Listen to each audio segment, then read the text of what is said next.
It's my pleasure to welcome Carlos Davidovich to the Eye of Power podcast today. Carlos is a neuroscientist, been a medical practitioner, and executive coach, and helps people get past the pressures and stresses that they have to live a more fulfilled life, to be more effective. And we get into some things that are near and dear to my heart as it relates to the kinds of things that hold us back. And I'm very much happy to have Carlos on the show, and I think you're going to get a lot from listening to what he has to say. So, with no further ado, let me welcome Carlos to the show.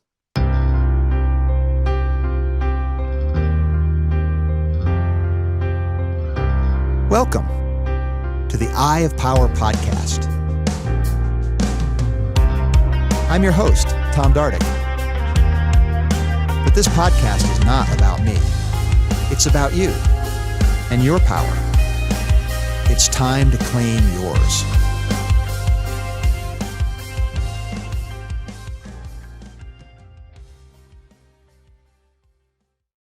So I understand you're originally from Argentina, Carlos. Yes, correct. I'm from Argentina. I don't know if you have the chance to be there. I've not been to Argentina, but I just listened to Javier. I don't know how to pronounce his last name. He president of Argentina now gave a speech at the WEF, and I can't understand your native language, but they had an AI. The reason it came to my attention is they had an AI translated version that spoke in his natural English voice and translated his speech, including his lip movements and everything. Is really an amazing piece of technology to hear his speech like that. Oh my God. Yeah. Basically, we cannot, you can't believe a single thing you see on video anymore. Absolutely. I mean, we need to be aware of that also, because that's our life today. Absolutely. And it goes against our instinct, right? We've been trained to trust video, trust our eyes, trust our ears, and so we're gonna have to do some changing, I think, a little bit. Absolutely. We need to do a training, an internal training on that. Yeah, to understand what's going on. Yeah, and to tell the brain what's going on. And one of the things that got me excited to talk to you today, Carlos, is your background in neuroscience and then applied in an executive coaching Yeah, field. And you have a relatively new book that came out, Five Brain Leadership. And absolutely. and what I gather, the wisdom of that is recognizing that there's biology involved in our behavior. We better pay attention if we want to get a full handle on it. So would you like to give us sort of the broad brushstrokes of how you came about this concept of the five brain leadership and how it's applied? Yeah. I mean, great question, Tom. I mean, I was, of course, I mean, I was involved in coaching, but first I practiced medicine and I went into business as well. I worked in business many years, 20 years. And in one moment, I started understanding, let's put it this way, observing our different personalities. Hmm. All of us, we have different characters inside. So these different voices, they're talking to us but in a completely different language, let's say, or style, and at the same way with different objectives. And when I start observing, that happens to all of us. In one moment, I start connecting dots because that's the only credit I can take is connecting dots. The rest was already there, or is in internet, or you can find it in Google. So, and I start connecting those characters with specific areas of our brain. So today I ended talking about our internal team. I mean, and all of us, no, we should lead our internal team, this character that, by the way, are represented for different brains. Hmm. So in the evolution, nature didn't replace brain, was adding one over the other. The Right. traditional, exactly, layers, exactly. Today is all intertwined, of course. I mean, today we talk about adaptive brain, but always the brain was adaptive because that's the name of the game. But in evolution, First was the reptilian brain, the most primitive one. I mean, survival reaction, fight, flight, or freeze, and the one that is the oldest in the team, 500 million years with us. The second one is the one that we inherit from mammalians, from mammals, and apes, horses, and in the human brain, we can call it the headquarters of emotions.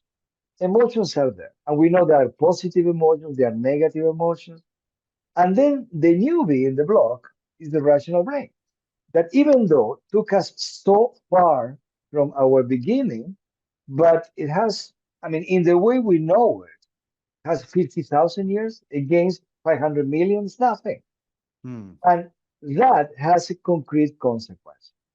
And the consequence is that the one that we trust the most is our instinctual brain. And that has pros and cons because we know if we are still alive as civilization, it's thanks to the survival reaction. But today is not helping all the time. And mainly when you see in business, let's say in business and organization and human behavior, you see this kind of confrontational conversation or difficult conversation or normal conversation, and you can identify who is talking from each side. And that is for me was fascinating because at the moment you can recognize that, then you can know how to deal with that. Hmm. So remember that the most primitive brain has very basic laws. And the number one is zero sum game. I win or I lose, period. There's no win-win deal for the reptilian brain. Second is very contagious. Now, the moment it's activated, will activate others, unless you can keep your in control. And the other one that is very important. Sorry. You want to ask Tom? I don't want to go. I was just gonna just clarify there. So the instinct, the most instinctual, the oldest part of our brain, the reptilian brain, is associated with sort of our our fight, flight, or freeze instinct. Reaction. And Mhm. and what you're saying is there isn't a capacity to distinguish between layers of complexity. It's either going to be I win or lose, and it's only really Correct. seeing through that lens. Absolutely, completely right. And Okay. also, it's so clever, they can hijack the rational brain. So what I was trying to say is, you can see the two people, let's say, having, I would say, an intense conversation. And when you listen to the content, wow, yeah, that's right. But what is behind is the reptilian brain managing the conversation and trying to beat the other, try to win, not to arrive to, let's say, an agreement or consensus. That's not in the way, it's not in the table.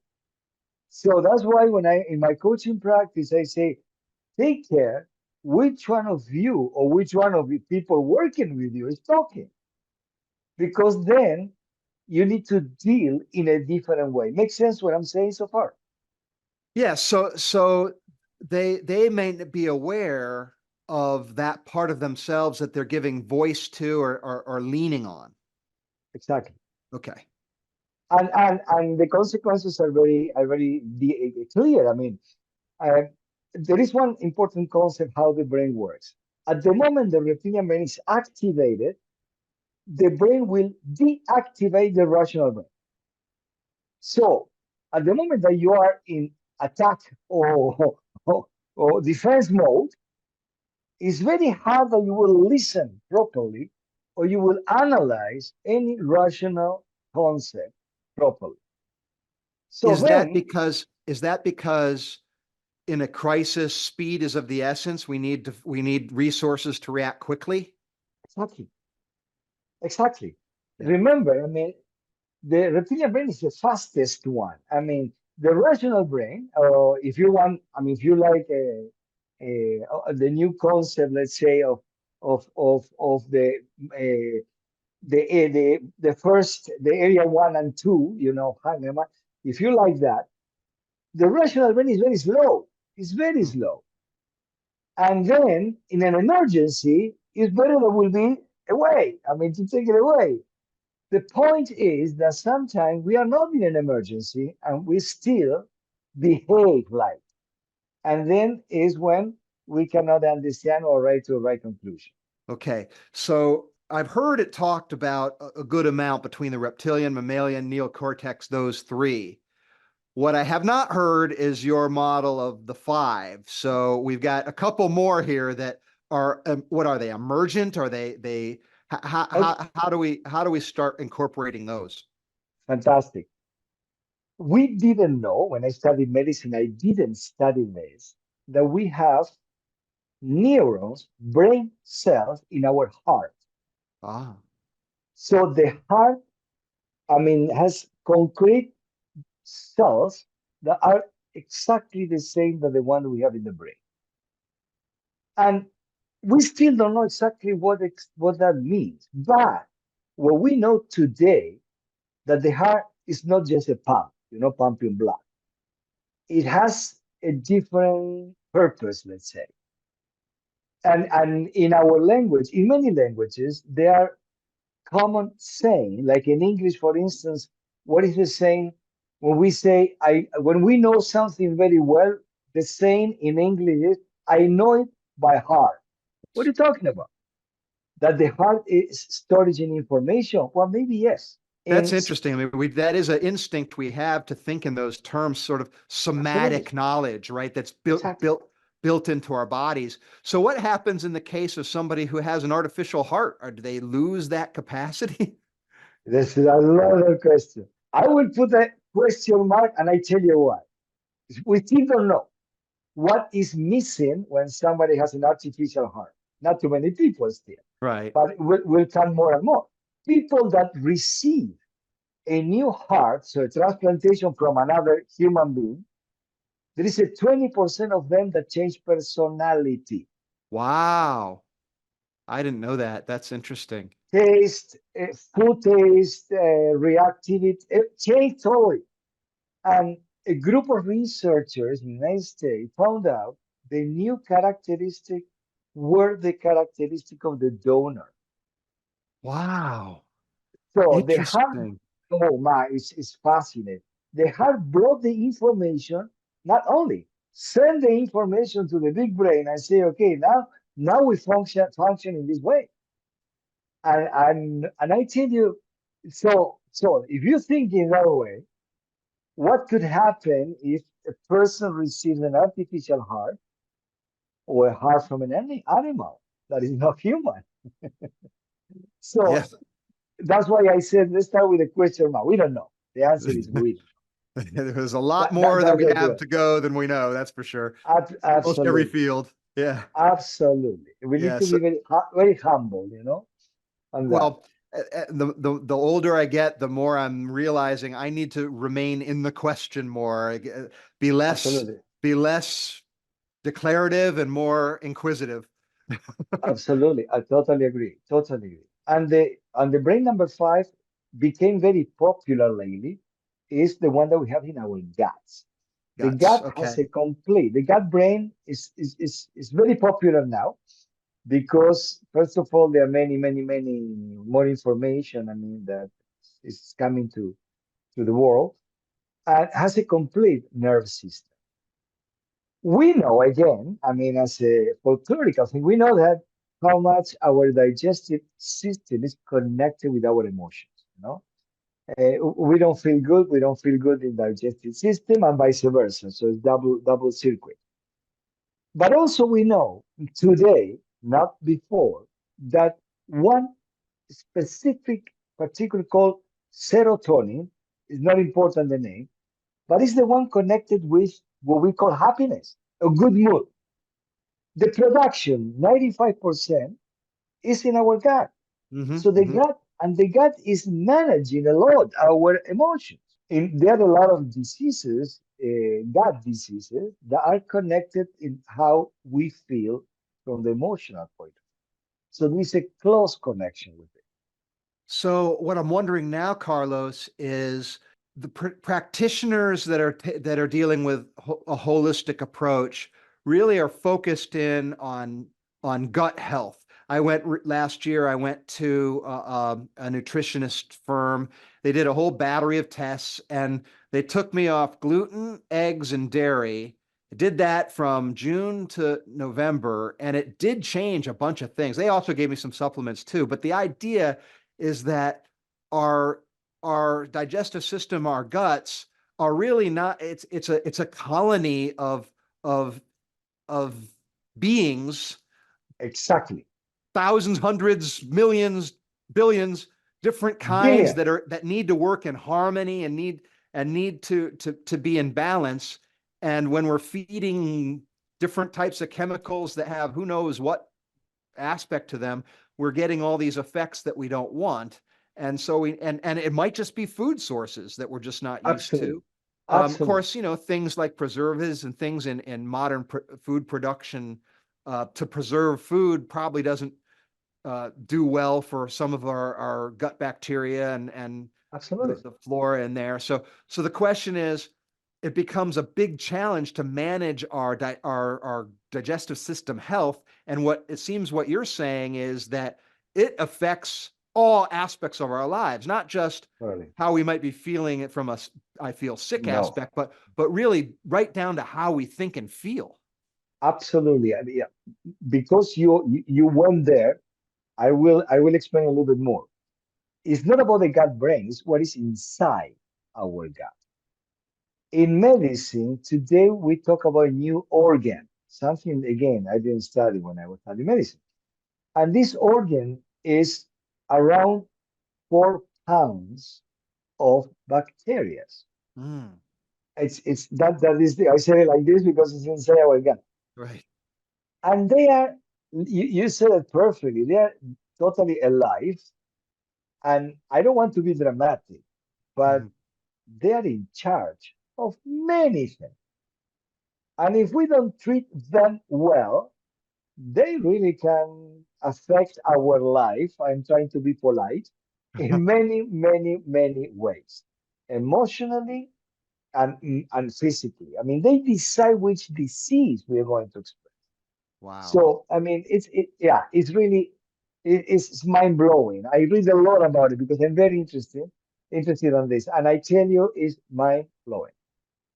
My mind is spinning right now, Carlos, because what I'm the podcast and my models, the eye of power, and what I'm talking about is seeing our personal power.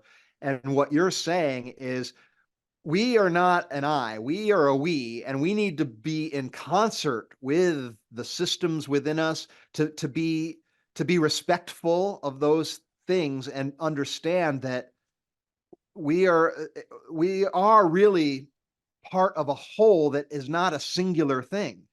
Absolutely. and Absolutely. We are and for that reason very we have to complex. Yeah. we talked about humility and being in the question, but to me that puts a whole nother level of the importance of humility and being open to what our body's telling us, what we're really learning. Totally. Totally. And That's the so point. what's your advice to people in light of what we just said?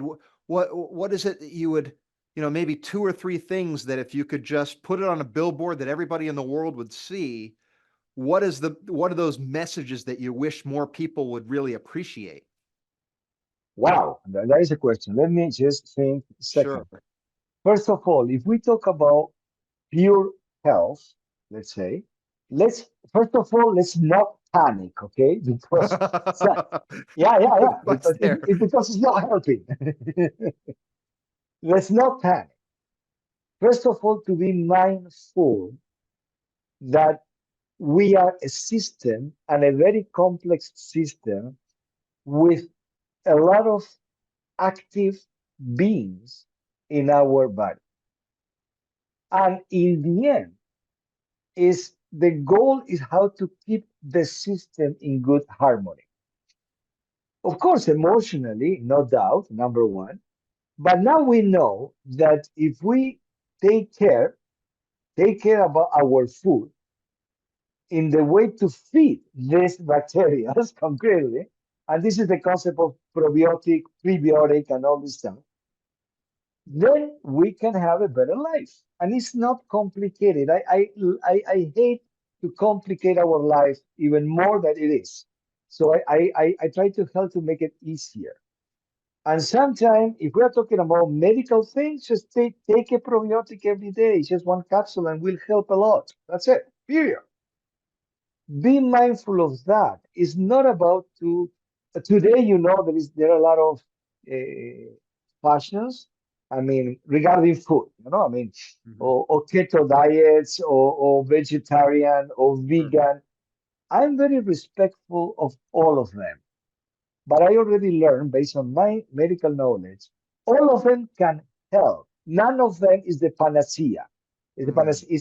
I mean, you know what I mean? I And do. and it depends on you. There is one, and of course, there is no one formula for everyone. It's no one size fits all. That is not true. So we need to be mindful of who I am in the way how I react, what kind of food is good for me. The information is there. It's not complicated. But please, let's start paying attention to that. Now, one of the things that I gathered from doing a little bit of looking at your website and some of the things that you do is you help people, especially at the executive level, with the pressures and stresses. I'm Yeah. thinking the pressures and stresses of modern life probably tend to throw us out of balance in the way that we're talking. Absolutely. And so we need to be elegant as it relates to how we manage the expectations of ourselves and those around us. And my guess is that you have some insights along those lines as it relates to this Yeah. model. So I'd like to go there if we could. The word that comes to my mind, triggered by you, is compassion. Compassion. I love it. But compassion starting from myself. And this is not a cliche, but I mean, I coach many, many people, and most of them, their worst enemy is this famous inner critic.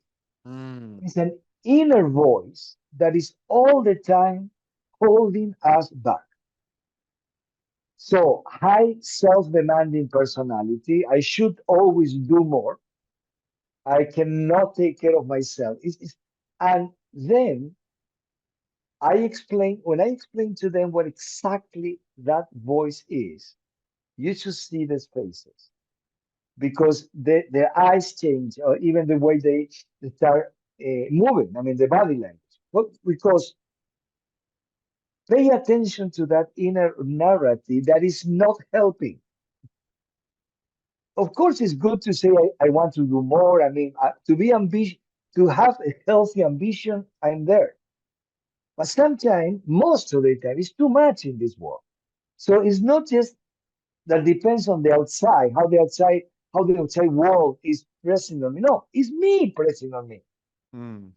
And that's why I say, please, let's be compassionate with us. That's the only way to start being compassionate with others. I love that. That inner critic that you mentioned, Carlos, that uh, what I was thinking is, isn't that oftentimes an expression of ego? And it's almost it can be a defense mechanism for ego that says, you're we're holding to some sort of false or at least if not false, an adopted standard that is not really true to our full our authentic self. We're taking a standard in, we're putting ego into that, saying this is the standard that I come to. And maybe that inner critic is that voice that's comparing those those two different things. Is that a dynamic that you see and address at all, or do you have a different lens to look through? I like your concept. I never connected the ego with the inner voice myself. But now that you explain it, I like it.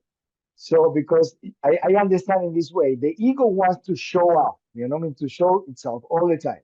But for that, you need to do a lot. Yeah. I always analyze the inner critic as,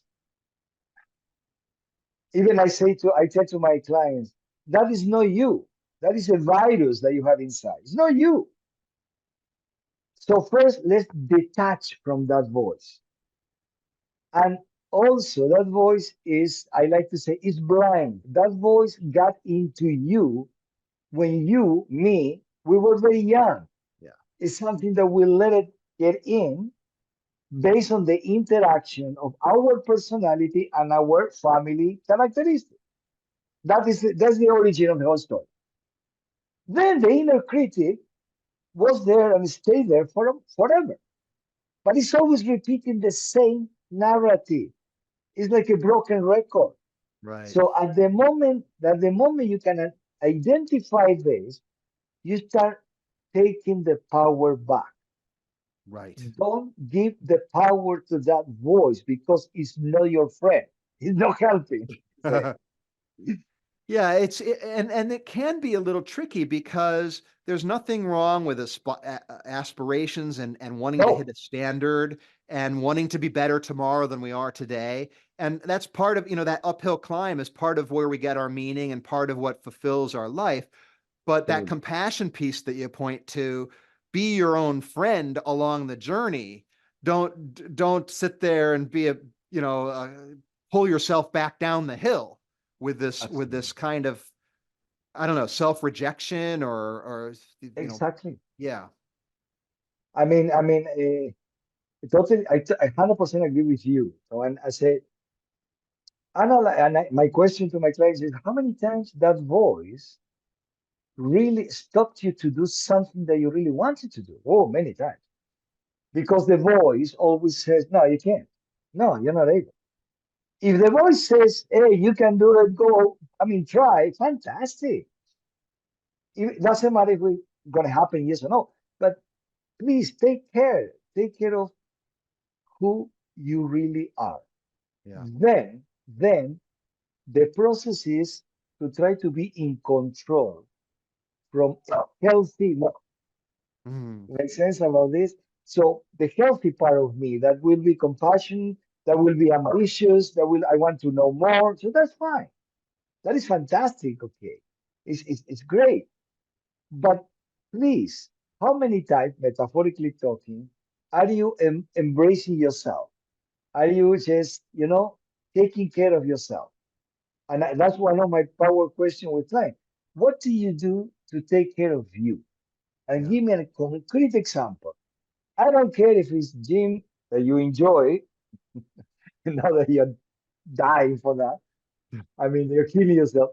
Or it could be sauna, or it could be a food. But tell me about those moments that you're taking care of you. Oh my God. Sometimes I stop because people start, Tears and everything else. Yeah. yeah, because they cannot bring it up.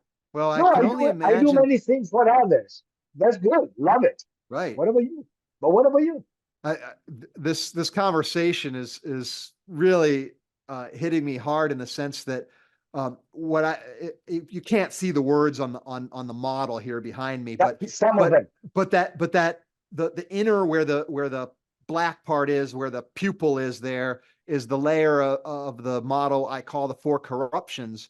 And the four corruptions are that which hold us in place. And so this inner critic has those four, like it can come from any of those four perspectives. So we've identified the same things. We might have different words for it or different Yeah, ways to look at doesn't it, matter. but it's the Mhm. same basic thing that says uh, you're not qualified, worthy.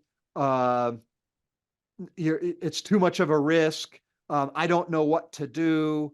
All these sorts of things that hold us in place, and we're just voluntarily giving away our power because of, Absolutely. like you said, because we're listening to that inner voice. And it's Absolutely. it's one of the to me it's one of the biggest tragedies and shames of the world that voice has so much traction with people.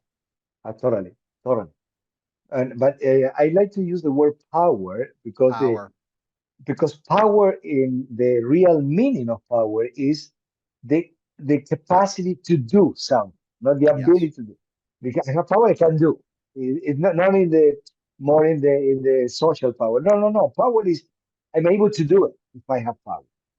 And in that sense, many times I see how people delegate, not delegate, give the power for free to others and or to the inner voice for nothing. And I say, what are you doing?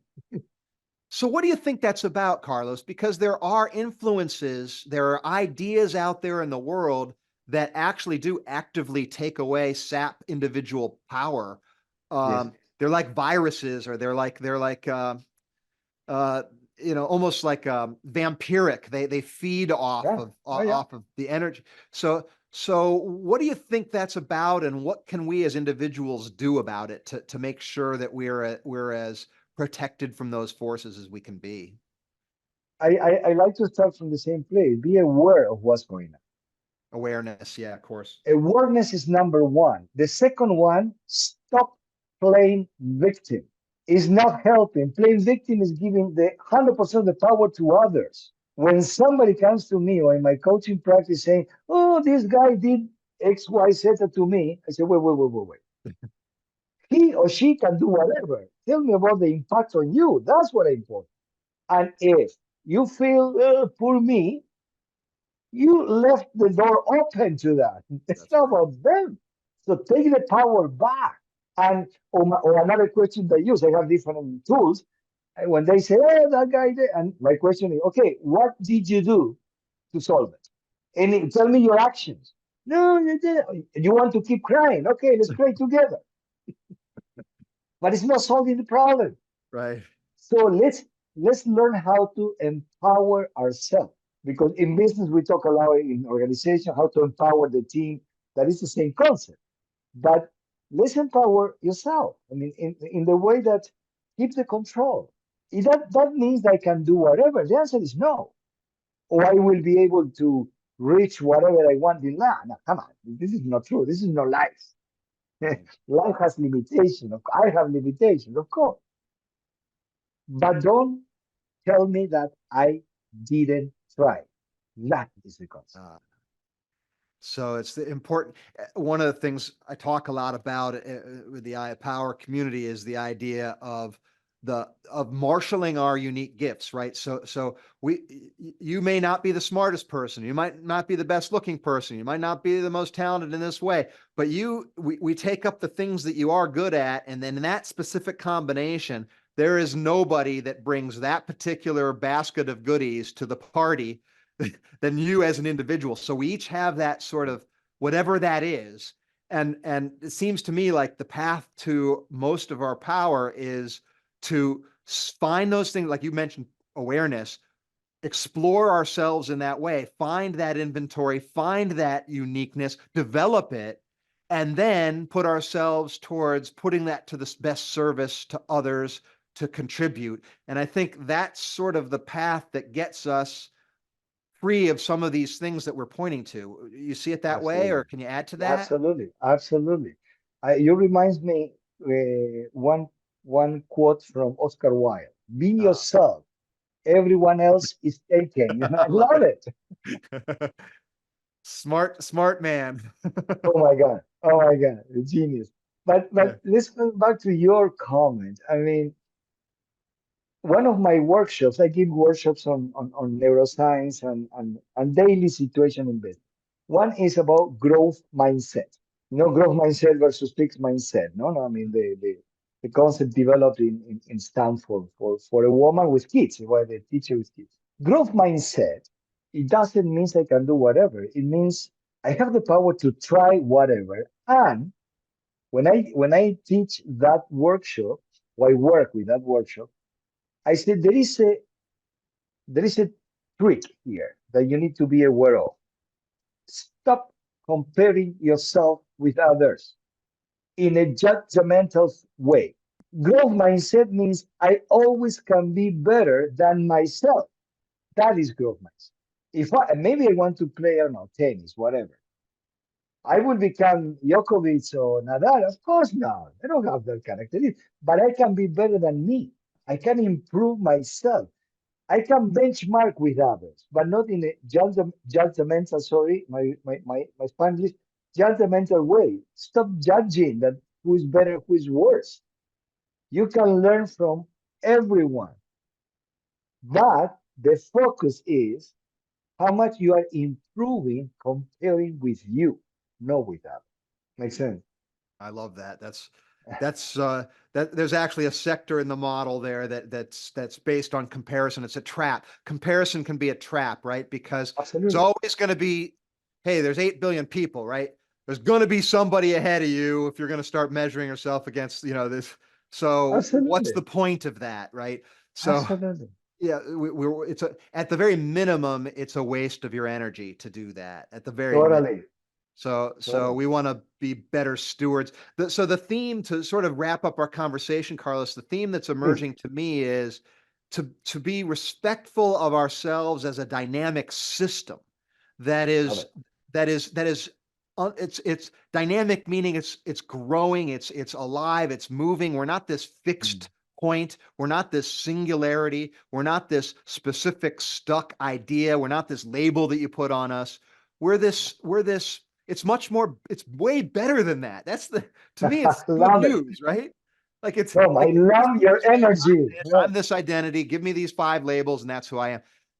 That's dead compared to what you actually are. Absolutely. I love your energy. I love what you say, man. I buy it. All right. Well, we're birds of a feather on that, and we help people in this way and try to inspire to move in that. So if somebody wants to get more of either the 5 brains, Yep.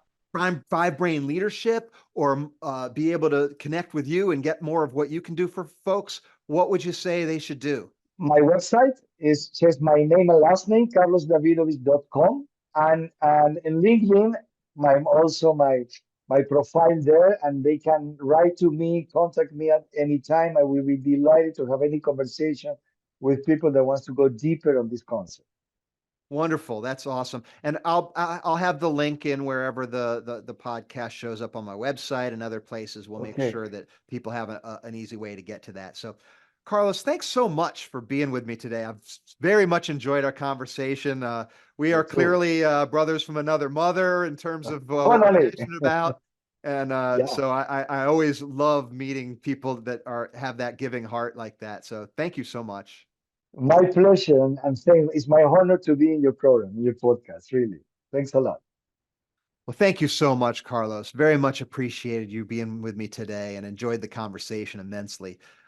Your 5 brain leadership, really, to me, what that does is it takes into account that we are more complicated than what first meets the eye. Our brains are not just a function, or at least our perceptions and the way that we behave is not just a function of what happens to be in our head, but it really is a whole body proposition. And the more we learn about that, the more we respect that and take that into account, the more powerful we are because we can make higher quality decisions, paying more attention to the things that can either throw us off or the things that are causing us to be thrown off. And I think that's the way that the medical field is moving. And I think that's the way that the professional development field is moving. And so it's nice to have somebody who's a practitioner at the cutting edge of this kind of thought to learn from. So very much appreciated that.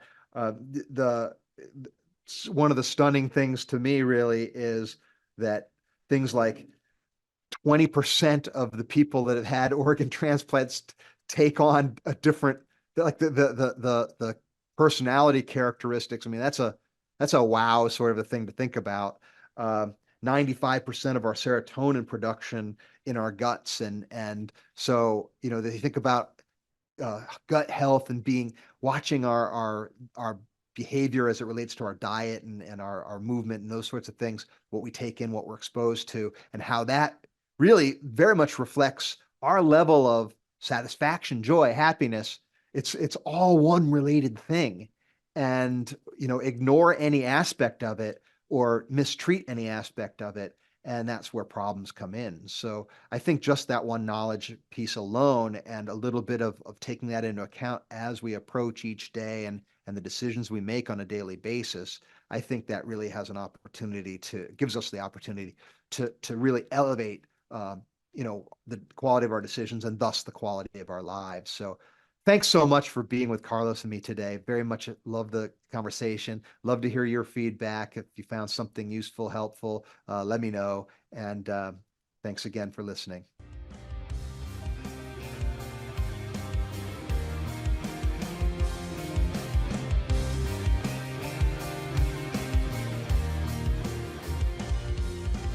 This has been the Eye of Power podcast with Tom Dardick. I'd like to thank you for listening. I'd also like to thank my brother, Scott Dardick, for the music and his music production. If you'd like to reach me, simply email Tom at dardickcommunications.com.